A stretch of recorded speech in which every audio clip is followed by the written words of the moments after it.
Afghanistan war, at least 13 dead in Khost bombing. At least 13 people have been killed in a suicide car bombing in the eastern Afghan city of Khost, officials say. At least 2 children were among the wounded, the information ministry said. The attacker targeted police vehicles in the center of Khost. So far no group has claimed responsibility, although the Taliban and the group known as Islamic State will be the main suspects.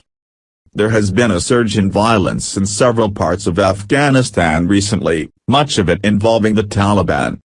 On Friday at least 15 soldiers were killed in a Taliban attack on a military base in Kandahar province. Saturday's bombing took place as the country marked the first day of Ramadan, a month of prayer and fasting for Muslims. It was detonated near a military base, officials say. A public bus station bore most of the force of the blast, which targeted Afghan security forces working with American troops in Khost province, ministry spokesman Ajib Danish told the AFP news agency. The bodies are not recognizable and it is hard to say if they are civilians or security forces, he added.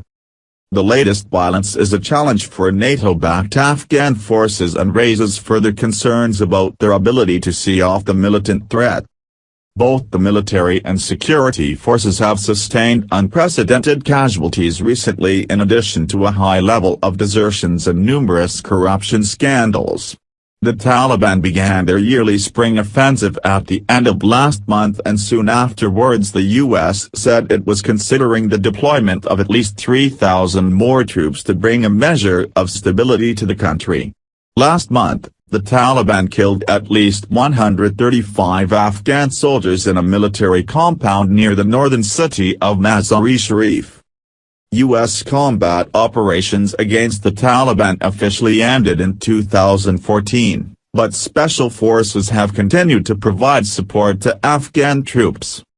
The Taliban is believed to control up to a third of Afghanistan, after gaining ground in the past 2 years.